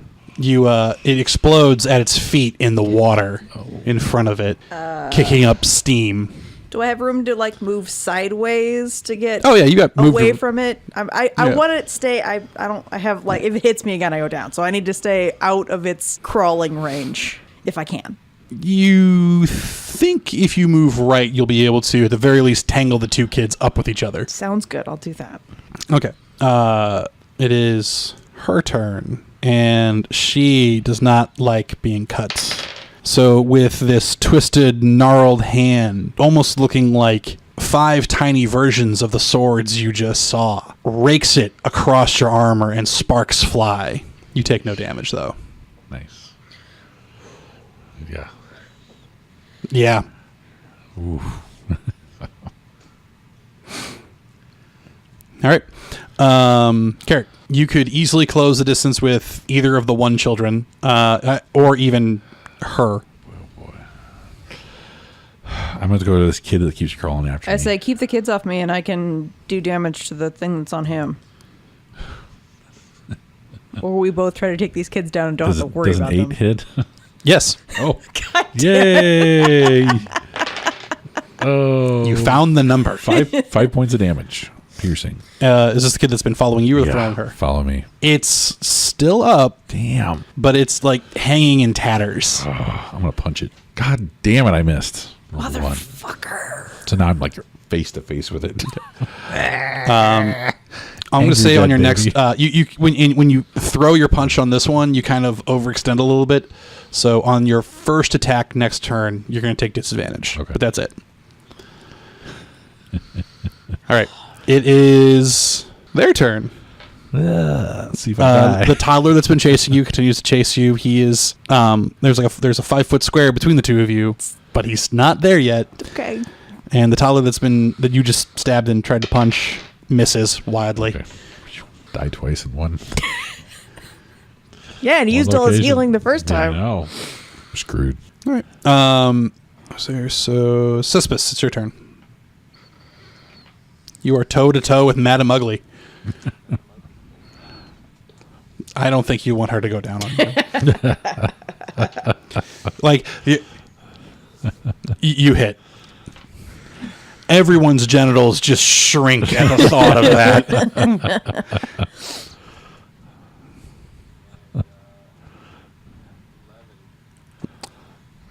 You are cutting her up, and she really doesn't appreciate it. She's not used to being the one being penetrated. Mary, it's your turn. gonna throw an acid splash in this kid's face because I keep missing with the other thing. So It doesn't work. I Or no, sorry. It works. It doesn't make it. okay. That's what I'm looking for. Oh my god, die. 5. And with that, the child melts. And then step up like 5 feet. So I can read. Okay. I'll get there. Kind of looks like I just want to you get remember Roger Rabbit when the tunes go in the dip? That's what's at your feet right now. Oh, nice. Of child. All right. It is her turn. She's going to take a swipe. Mage armor doesn't protect me from this. Nope. Okay. Still between your toes. I know. I hate it. Hopefully. She hits. She rolled the 16 and has a +5. Like, That'll do it. yeah. You take 7 points as one of her claws buries into your shoulder and just twists and rakes down. Owie.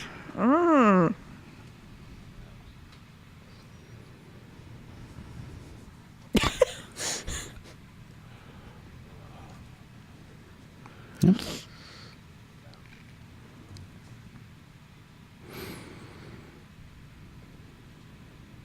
And now it is Carrick's turn.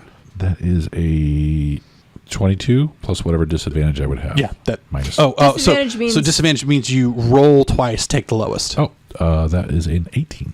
That still hits. Yay. 10 points of damage. There you go. And you skewer the last of the children. Terrible things. And I'm not moving up or anything. I'm just like standing there holding my sides, my leg. Good luck. It is now. Let's see. So that would skip any of the. So now it is Cesspit. It's your turn.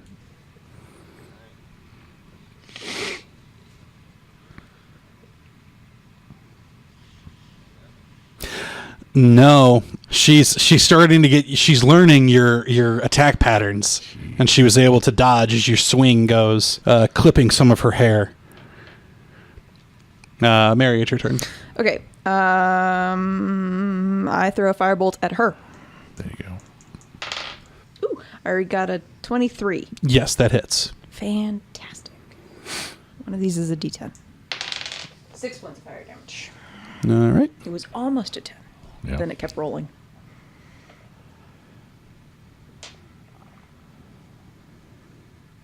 Okay.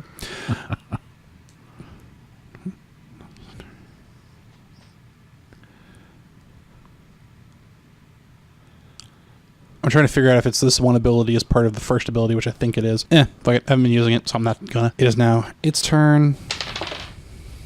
Can I roll an Arcana check on this thing? You can. That'll. You have to do it on your turn. Oh. And Is it an action?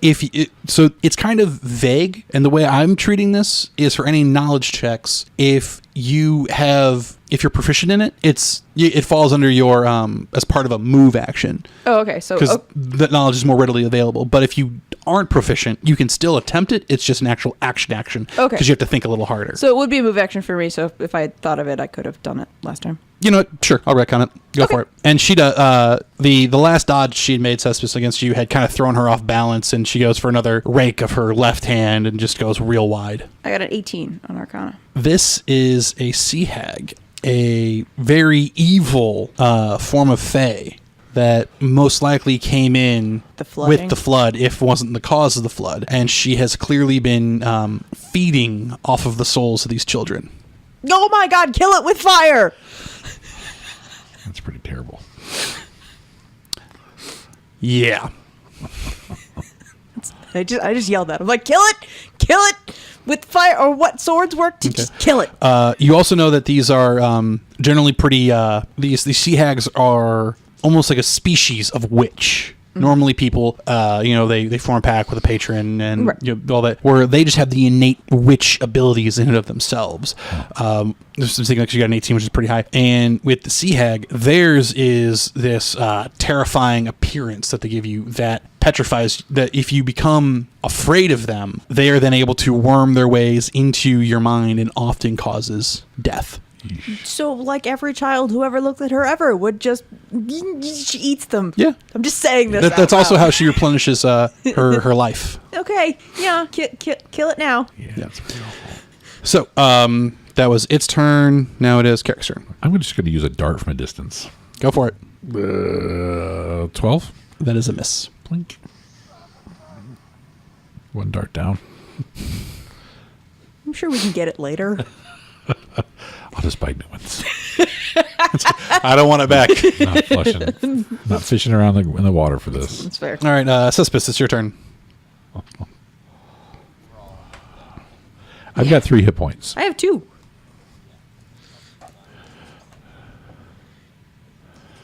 Use your breath weapon if you still got it. Well, we're all in the I think it's water. Once Long per day. long rest. He's got to wait. Oh, only once per day? Yeah. Oosh. Yep.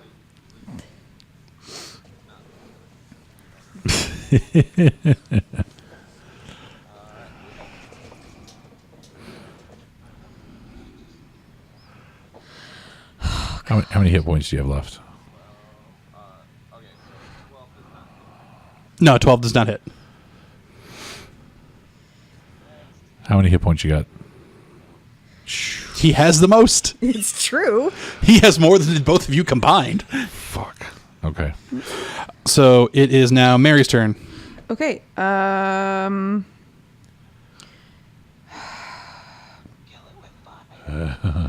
Well, I think I'm actually going to. With my knowledge check, was it particularly resistant to normal damage, or No, some you know that some hags are, but the sea hag, no, it's pretty low on the hag totem pole. Okay, I'm actually going to pull out my short bow and shoot her because I have better average damage with that than with firebolt.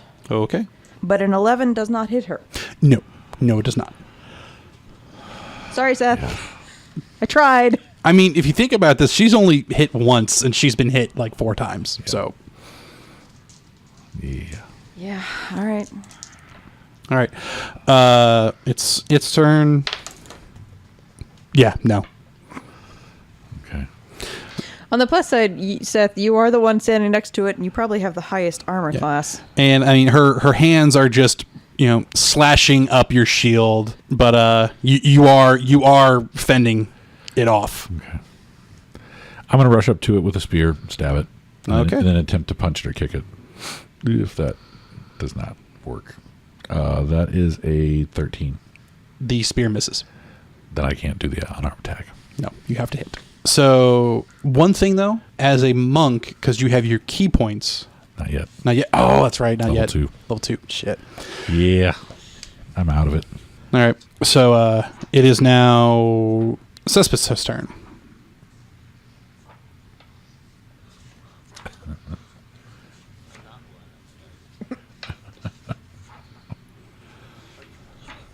Did that make it worse? 16 does hit. Ooh, there you go. God.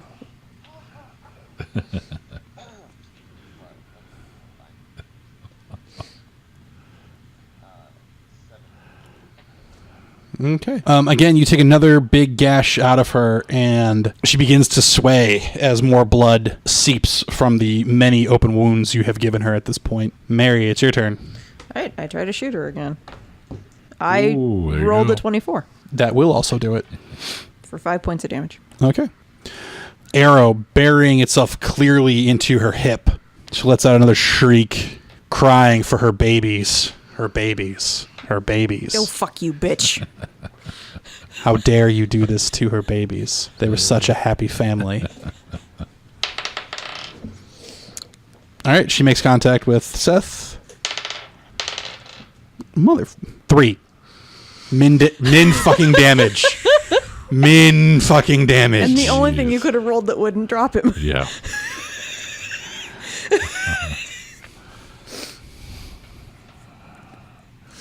Okay. Character turn. That is a 17 to hit. That hits. And 10 points of damage. I wouldn't call what she's doing standing, but she is vertical. Okay. Then I'm going to miss the second attack. So, What was the second attack? 9. Yeah, that does miss. All right, Cespedes. Come on, Cespedes. This That hits. There we go.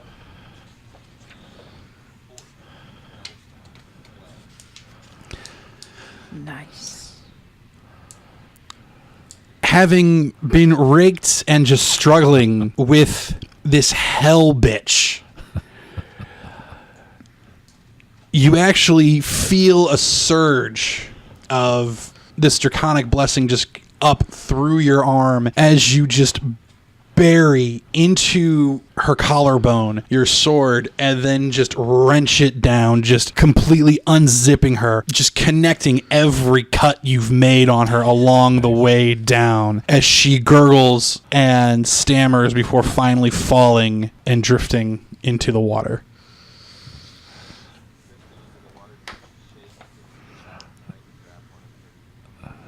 She did not. She was not able to, and none of them were nearby for her. We dissolved them in acid for elsewhere.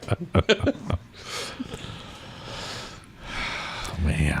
Oh my god. Yeah. Ugh. Okay, that Go was through disgusting. and search the whole place. Kick her. Search.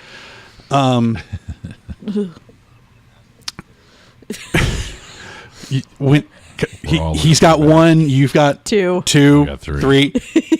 That's After being killed already. yeah. Yes, after dying, you've got.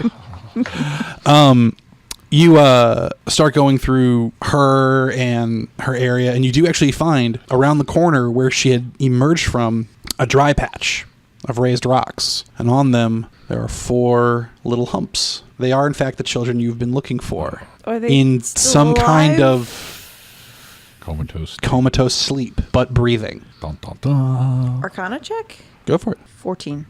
14. This is a side effect of being fed upon. Okay. It will be a long road to recovery, but possible. Okay. Though you don't know what the lingering psychiatric effects will be for these children. Okay. They seem to have families who care. Or we could take them back to Probably the fine. Oh yeah, there's a Paladin's temple at the temple. Let's Bahamut. see if Maybe they they do can fix anything. them up. There is also, back here among this, there is a pile of clothes and toys with a clear indentation of where the hag had been sleeping. Can I throw another acid bolt at her corpse? You can. That's a cantrip. Go. Yes, You can do that once every 6 seconds. Yes. I just start pummeling. I can burn them if we want, but Among the toys, you do find a small... on her person, you find a small pouch. Among the toys, you find a very odd-looking, twisted dagger, more decorative than the ones you had been seeing up above. And you see a long, slender, knotted stick. okay, take those. Make sure that we need to get the children out. right. I can funeral pyre the pile of clothing as we leave Yeah. because firebolt will ignite flammables. Oh, yeah. So Well, I mean, like, the sea hag emits its own oil, which is how it stays slick and gets through the water, and it is clearly seeped into all of these belongings. cool. What was in the pouch? As you open it, at first it appears empty, and you reach in, and you're able to pull out spell components. Gotcha. Spending some time with this and getting a sense for it, what you get the understanding is that this is a spell component pouch that will negate the cost of, some less powerful spells. Basically anything up to 3rd level. Oh, can I have that? Yeah. Like regardless of spell component cost? Regardless of spell component cost, up to a level 3 spell. Fantastic. That saves me the need for buying a 50 gold diamond. Yep. Okay. Yeah. I Yeah, I don't know what it is. don't know what it is either. Sure. Okay. We'll discuss loot here in a minute, but let's keep moving on. Yeah. That one, as a wild sorceress, you kind of had more of a direct knowledge of, and Fair. Yeah. you kind of also feel like you've got you're pulling on that stick as well. Okay. I'll take a look at that when we get out of here. That's fine. Tell you what it is. Maybe. No, we need to carry the children out. Yeah. You're a big man. You can walk. Climb. We have to climb the chain back out. Yeah, I know. You gotta climb the chain back out with 4 unconscious children. Can we douse the brazier? Yes. I mean, there's plenty of water down here. And the hook does go down almost to probably within 5 feet or so of where the floor would be. So about 4 feet above the water. Is there enough leverage on that crank that somebody could pull up the brazier with extra weight on it? Why don't we just use their cloaks of the dead guys and just wrap them in a bundle and tie it to the hook? Well, but that's what I'm saying. I Get the mean, babies out. but that's what I said. Douse the brazier. You kind of get the sense that this hook was made for raising and lowering mining equipment. Okay. So you get the idea that So a couple a person and a child or a couple children is could not stay going down to here, load them all up. Somebody else can climb up, or Seth probably can climb up and haul the hook out. right. Okay. And you're able to, through a series of trial and effort, collect your all out, and Okay. I've got some rope. I'm sure that helps. yeah, and you're able to use those guys' cloaks. Yeah. You've solidly eviscerated them, and they weren't that great of quality to begin with. So, Yeah. Okay. and you get more of the sense that these cultists were leeching off of the mother's love for power. Just sounds disgusting, and I hate everything even more. Oh, I light up that pile of rags before we go. Yep. Okay. You emerge out onto the streets. How do you want to do this? Do you want to run to the guard? Do you want to run to the temple? Carry the kids to the temple? Carry the kids to the guard? How I does think we should go to the temple with the first. kids and then See if they could do something. alert the authorities. And to heal us if they can. Or it's not too expensive. Okay. As you make your way through carrying the kids, because it's kind of more of the evening and people have shut up, the streets are pretty open. One thing you actually do have to pass in order to get to the stairs that go up to the Temple of Bahamut is the Miner's Shaft. Hanging on the walls outside the Miner's Shaft are the 2 men. And written in every language that you know are the words, "I hurt children," all over their bodies, carved into them. Yep. I spit on one as we walk by. The guards are nowhere in sight. And you've been gone for an hour, maybe 2. Right, no, that's fine. I just spit on him as we walk by. I don't. You make your way up to the Temple of Bahamut. The acolyte is there. He is thrilled to see you, but his focus immediately then falls to the children as he starts ordering the other priests and acolytes to clear beds to lay the children down, and they begin performing healing rites on them. I explain the sea hag and what I think is wrong with them. That she's life force, etc. In case that You've helps. never seen a silver dragon turn green, but my God, if he just doesn't. He actually has to stop his chant while he's trying to heal you at that point in time to not retch all over you. I'm not trying to go into gory details. I just want to make sure if it helps heal them. Yeah. He understands and he thanks you. Okay. You just kind of get the feeling that he doesn't have a very high constitution. That's fair. He's an acolyte. Cloistered life. And he and then while they're in the process of healing you, another one of the temple groundkeepers has been sent off to go get the town guard and the parents, and as each family member appears, first because they're the closest, it's the dwarf and his wife, and even as pregnant as she has come to see her baby boy. And just every parent that has the same confused mixture of emotions of relief and joy and sorrow, but nothing stops them from running to their children. For the elven twins, it's actually the gnome butler who comes and another gnome, almost housemaid looking woman, and you see that same look that you saw in all the other parents on their face. And after a brief moment, the gnome butler regains his composure as he then approaches the 3 of you with a rather large, heavy sack in his hand, just going, "Thank you." Just very shakingly holds it up. Yeah. When you take it, he then goes back to the twins. None of the children have come out of their comas yet. The acolytes are doing everything they can. Every prayer is being said. The dwarves have brought their own symbols of the Allhammer, and they began their own prayers, and no one is stopping anyone from practicing whichever religion they believe to help these children. I'm just sitting over in a corner looking happy, but also I don't want to be anywhere near the pregnant woman or her hugs. It just makes me uncomfortable. After a few more moments, the town guard do come down, and you are thanked and they take a full report and a full statement, and they begin and you can see right there a scribe begins to write up another missive that was being dictated to him, of looking for adventurers to go down deeper into these flooded caverns and find out what more is down there, what more was left. And that's where we end. Did they heal us up? Yeah, you're healed. You're full. So that's what? We just got 100 gold, is that right? 25 gold a child that we saved? Is that Yeah. correct? Yep. I think so. That's what I've written down. So we each get 25 gold. Well, Really? you each get 4 Oh, wait, kids? there's Yeah. only 3 of us. Yeah, there were 4 kids, so we each get like 33. you get 33 gold, 3 silver.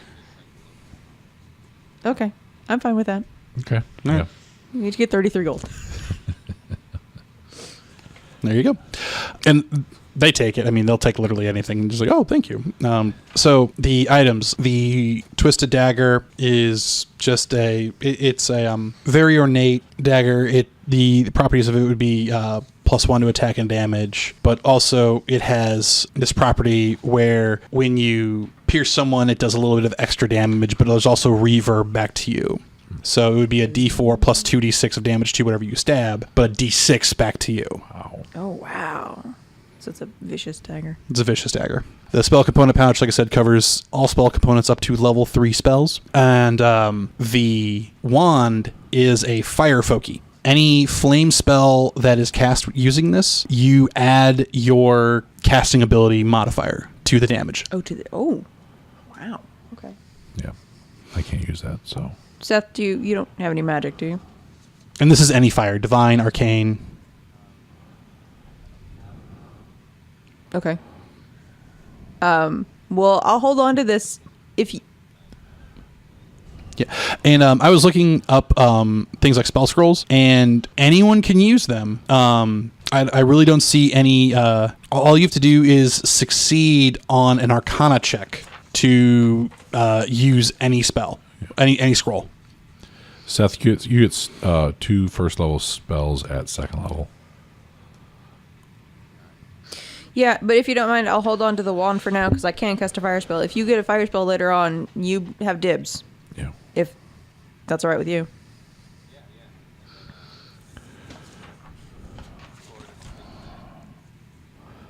Okay. No, I don't. The Hurdy dagger. Yeah. Yeah, you all kind of 1d6 damage is a lot right now. yeah, you all kind of get the sense that it's Pretty kind vile. of it's pretty vile evil. Yeah. What about selling the scrolls of inflict wounds? I'm fine with that. I have no interest in them Okay. as spells. Might as well. Yeah. Yeah, which you'd be able to do here in town. The spell scrolls you'd be able to get. Let's see, they're both first level spells, so you'd be able to get why not about 100 gold for each of those scrolls. Good grief. Wow.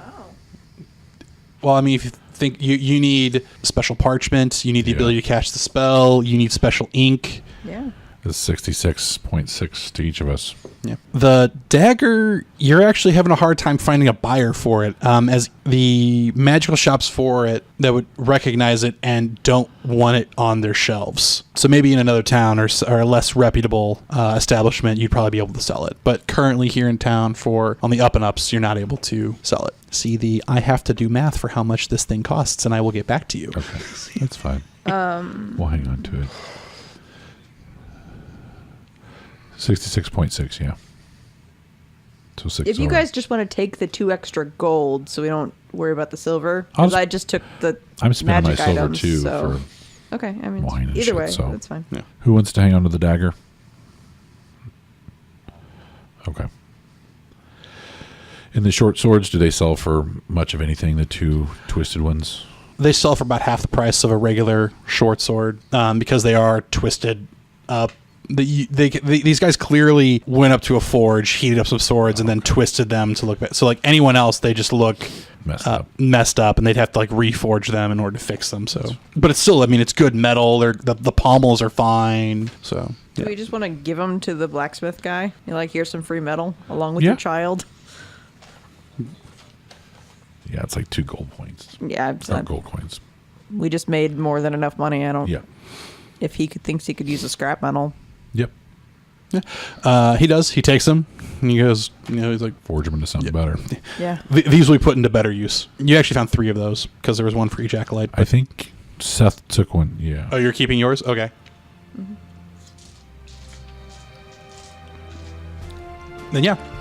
So that resolves everything. Kind of shifting gears on you all pretty quickly. Is there...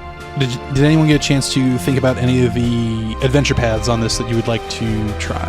As far as modules or... Modules. 'Cause, I've already got a bunch of pre-written homebrew stuff that I'm doing for another game. I don't want to have to keep writing too much.